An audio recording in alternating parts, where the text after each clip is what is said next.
Saudi আরব সরকার আবারও অমানবিকতার পরিচয় দিল। এবার সৌদি আরব একজন অন্তঃসত্ত্বা নারীসহ 7 জন পুরুষকে আটক করেছে। ওই 8 জনের মধ্যে 2 জন সৌদি আমেরিকান নাগরিকও। সৌদি নারীদের অধিকার সমর্থনের দায়ে তাদেরকে আটক করা হয়েছে। লন্ডন ভিত্তিক LSQA নামের মানবাধিকার দলটি জানিয়েছে, যাদের আটক করা হয়েছে তাদের সবাই লেখক, ব্লগার বা সামাজিক মাধ্যমে লেখালেখি করে থাকেন। সমাজ সংস্কারের বিষয়ে তারা প্রকাশ্যে বক্তব্য তুলে ধরতেন। গত বৃহস্পতিবার এদের বেশিরভাগকে আটক করা হয়েছে।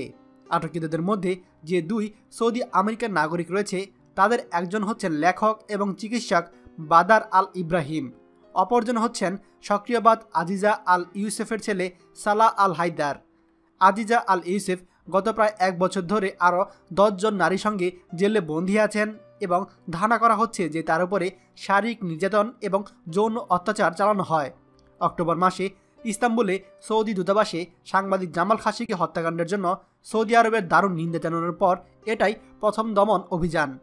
ইতিপূর্বে আমরা দেখেছি সৌদি আরব সরকার যারা কিনা সৌদি আরবে মানবাধিকার আন্দোলন করছে তাদেরকে আটক করছে। বিশেষ করে যারা সৌদি আরব সরকারের বিরুদ্ধে কথা বলে তাদেরকে আটক করা হয়। এমনটা চলতে থাকলে সৌদি আরবে আসলে আর কোনো মানুষ সৌদি যুবরাজ তথা সৌদি যুবরাজের যে অবৈধ কর্মকাণ্ড তার বিরুদ্ধে কোনো প্রশ্নই তুলতে পারবে না। আর এটি সত্যি কোনো ভালো লক্ষণ নয়। আপনাদের এই বিষয়ে কার কি মন্তব্য অবশ্যই এই ভিডিওর নিচে কমেন্ট করে জানাতে ভুলবেন না। ভিডিওটি গুরুত্বপূর্ণ মনে হলে দয়া করে সবার সঙ্গে শেয়ার করবেন। আর আপনি যদি আমাদের চ্যানেলে নতুন হন তাহলে অবশ্যই আমাদের চ্যানেলটি সাবস্ক্রাইব করবেন সৌদি আরবের সকল গুরুত্বপূর্ণ খবরাখবর সবার আগে পাওয়ার জন্য। ধন্যবাদ। বাংলাদেশের প্রথম প্রবাসী নির্ভর ভেরিফাইড ইউটিউব চ্যানেল TJN24। তাই দেরি কিসের, এখনই আমাদেরকে সাবস্ক্রাইব করুন।